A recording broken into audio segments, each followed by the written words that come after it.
Hi, those of you in enterprise security know that you've been forced in the last few years to learn what a board of directors is all about. So if you're a nerd like me, you never really grew up thinking about that, but now it's very present in all of our lives around enterprise security. I've got my friend John Frazzini here. We're going to spend some time digging into sort of that interaction between boards and teams doing cyber, the kind of data that's necessary to keep a board happy. So stick around. I think you'll enjoy the discussion.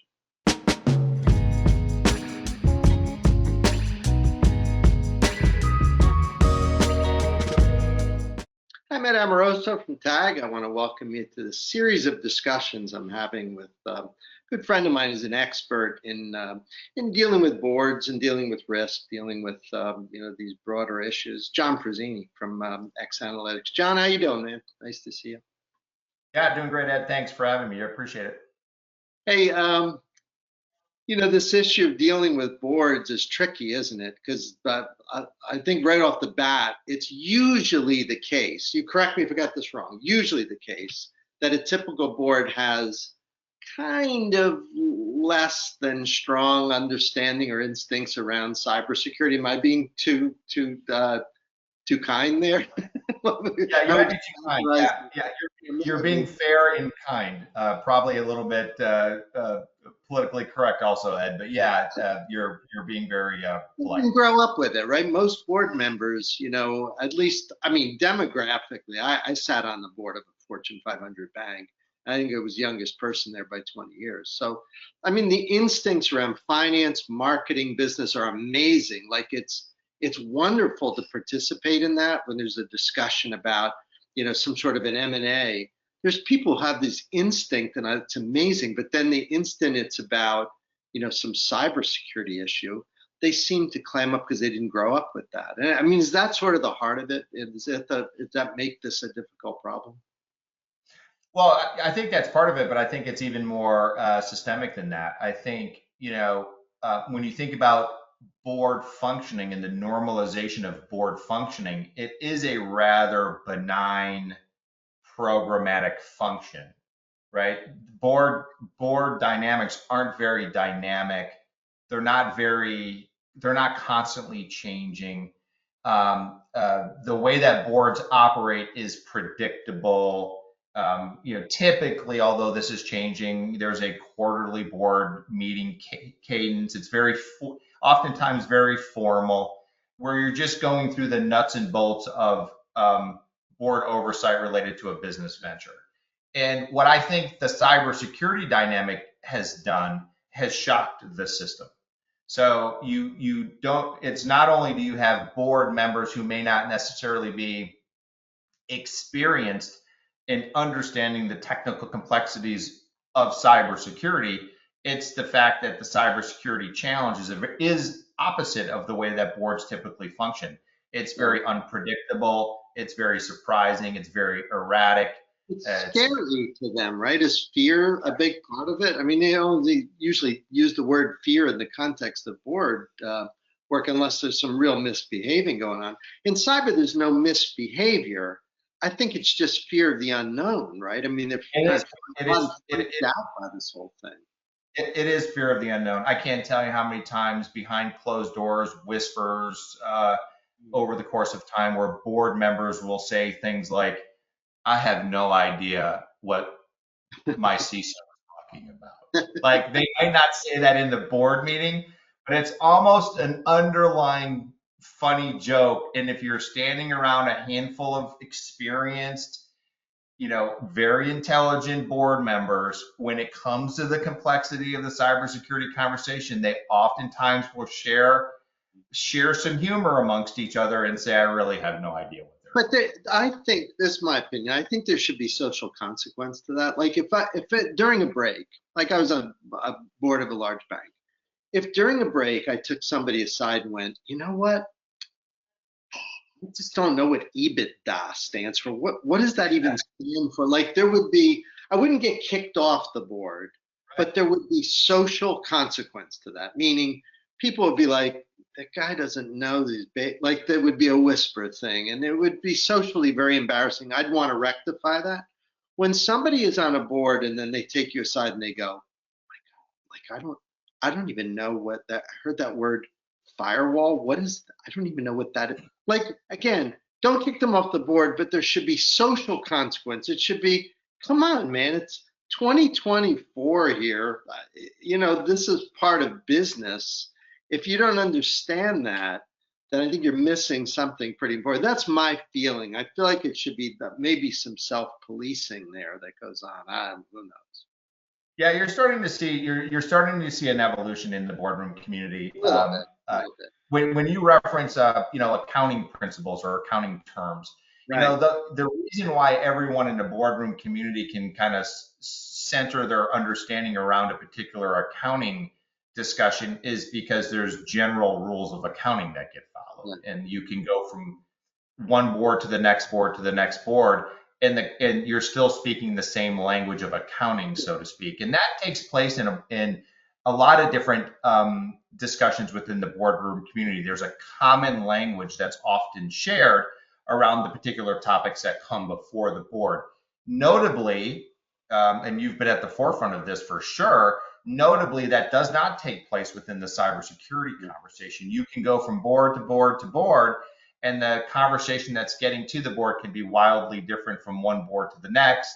And so there is no common language. And that is actually where you're seeing a lot of progress take place across the boardroom community. And we're starting to see a lot of examples of this where board members that are sitting on multiple boards are starting to seek a common reporting and discussion around how cybersecurity incidents can potentially be governed from a board oversight perspective in the boardroom. And that nomenclature is starting to become normalized. And there's a shift that's taking place, Ed. And the shift is primarily from, this is generically speaking, and I know it's not a one for all boards and all CISOs, but generally speaking, there was a period of time where CISOs were bringing a lot of cybersecurity performance information to the board. And they were trying to present cybersecurity program performance improvement Alerts, as some alarm, false positive rate, all this crap. mean time to close, we're patching more things, whatever the technical Guilty. measure. I never knew what to present. I felt like a loser if I didn't have charts and graphs and that. And that's the Right. stuff I Yeah, flood the zone. Just totally flood the guilty. I didn't know what else to do. This years ago, but I didn't know what to do. Yeah, flood the zone. And so nobody was, and I don't sense that anybody was trying to do anything wrong, but they were trying to answer the question. It's like, Right. hey, cybersecurity is now something that the board is going to put on the agenda, right? At a particular point that happened, that wasn't always there. And then that led people like yourself and others to say, okay, what are we going to say in that You're 15? real quiet. Like you'd go in, you'd do the stuff, then be real polite, and then couldn't wait to get you the hell out of there. You know, it's like, Yeah, the board members want to go to lunch. Talking about, right?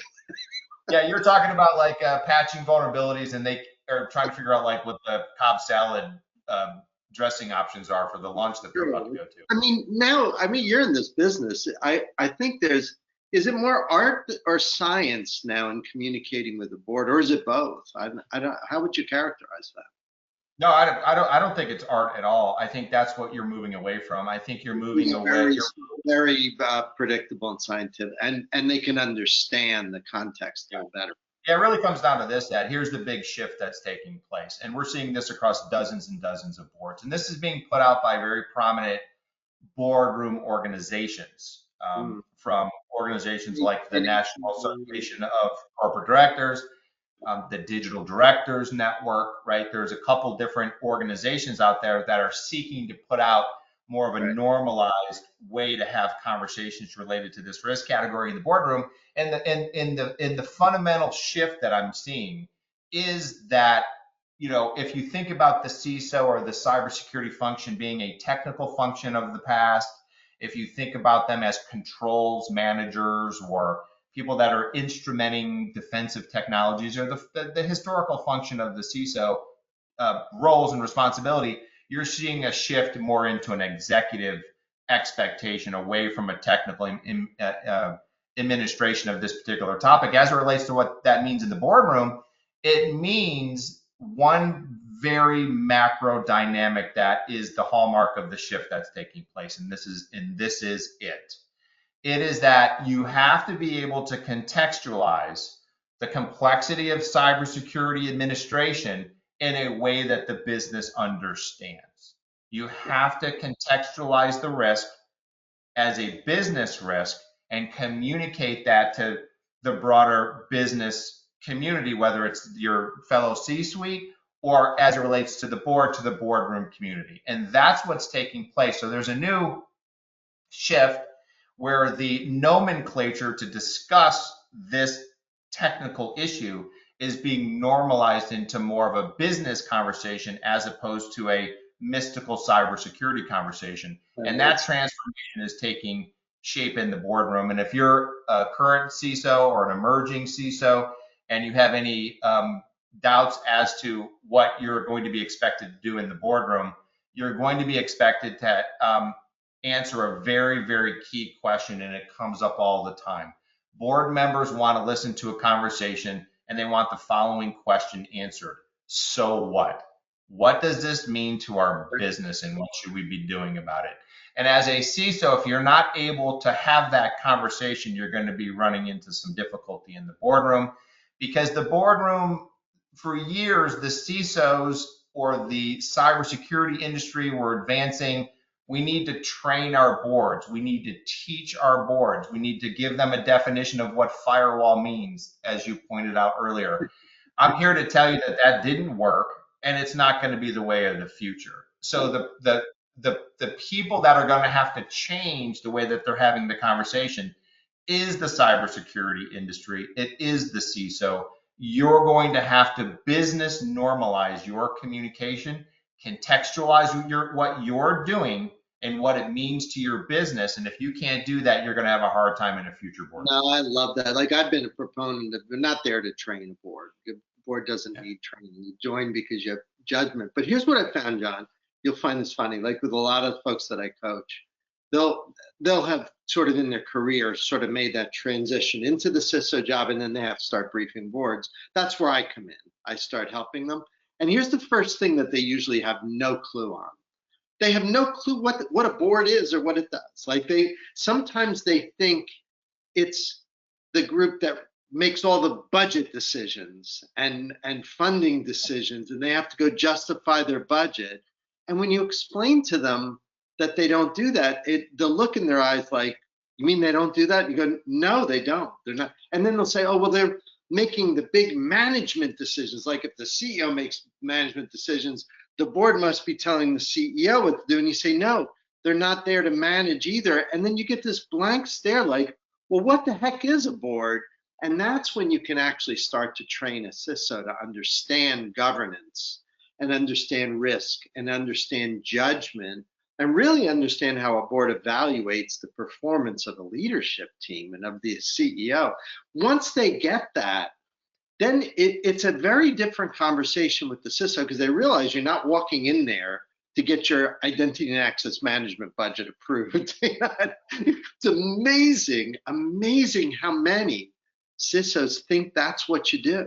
Like, oh, I need to do microsegmentation, so I have to get my board deck together to ask the board if it's okay. And I just crack up and I'm like, you don't have to do that. That's not their job. That's not their role. They don't even know what microsegmentation is. What are you talking about? Yeah, I mean, actually, when you really break it down with what you're saying here, Ed, here's the truth. The truth is the expectation in the boardroom isn't very high on any topic, including this topic. You just have to be able to present the information that's needed to provide good governance. That's it. This is not a management conversation. You're not going before a firing squad.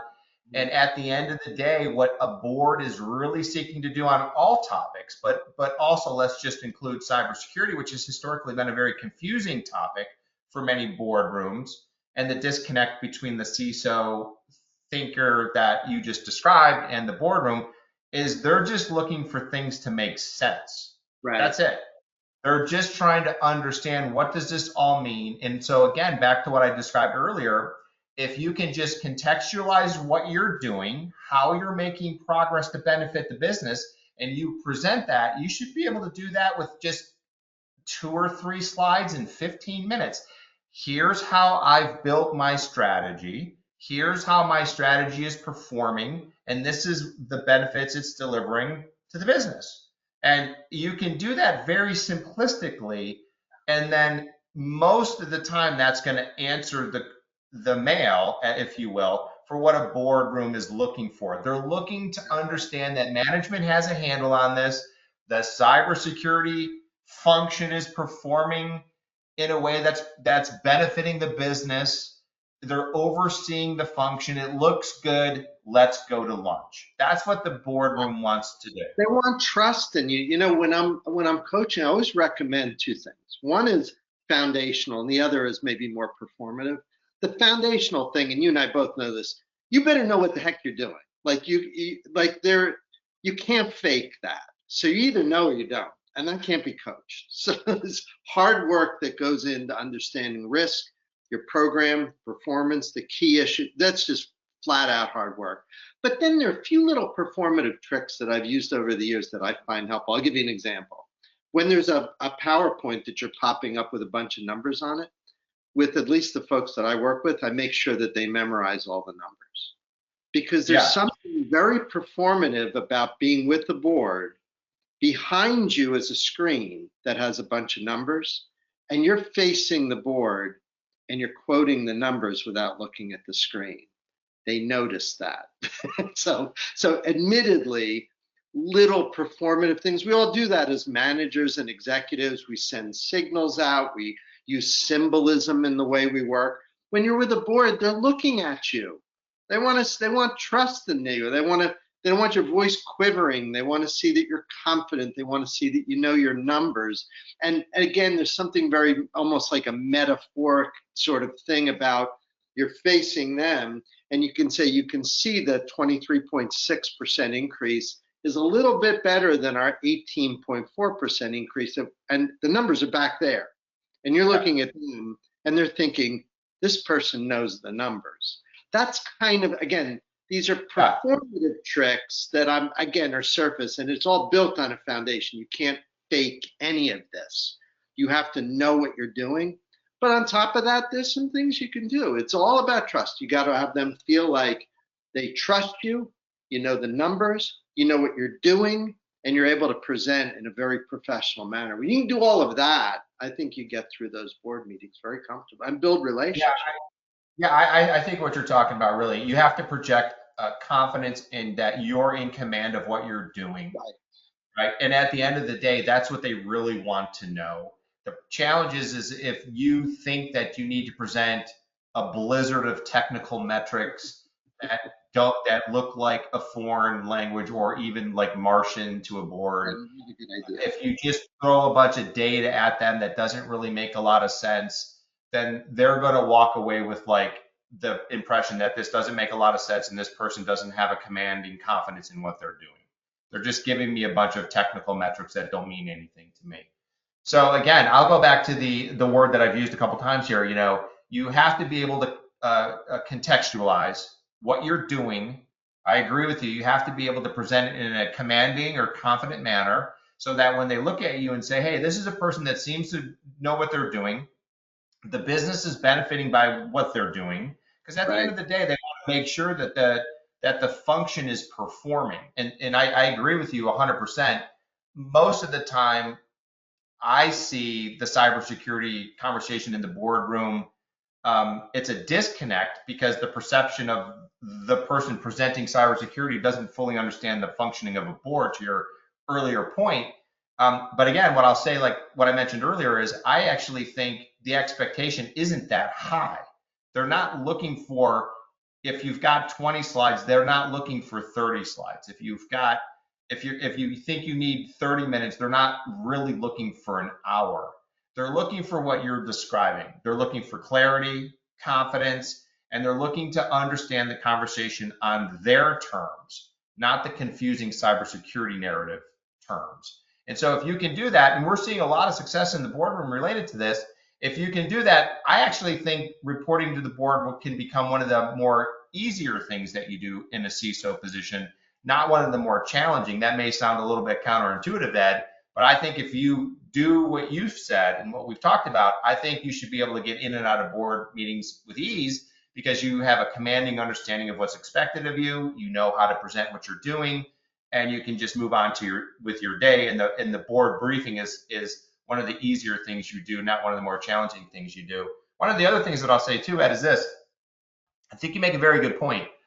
And I see this all the time. I think you're right. A lot of times the cybersecurity practitioner doesn't, I mean, I had an example one time where a CISO for a fairly prominent organization, when conversations were taking place related to a board conversation, was just becoming familiar with the fact that this particular CISO was working for a public company.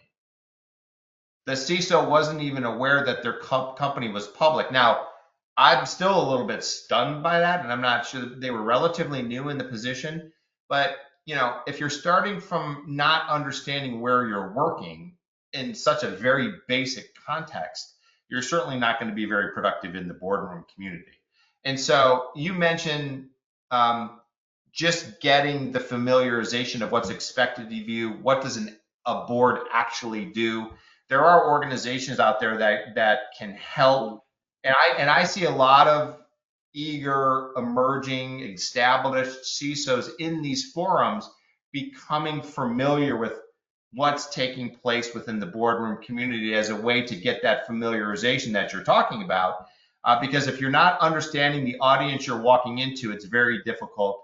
It's kind of like going into a comedy show with a hardcore political speech. It's kind of like, hey, people aren't here to listen to your politics. They're looking for. So if you're not sure who your audience is, you're going to have a hard time communicating. And so there's a lot of resources out there where CISOs or the cybersecurity practitioner can become more familiar with something that I think you very rightfully point out is you have to understand what the point of the board is, what they're trying to do, and put yourself into that environment in a productive way.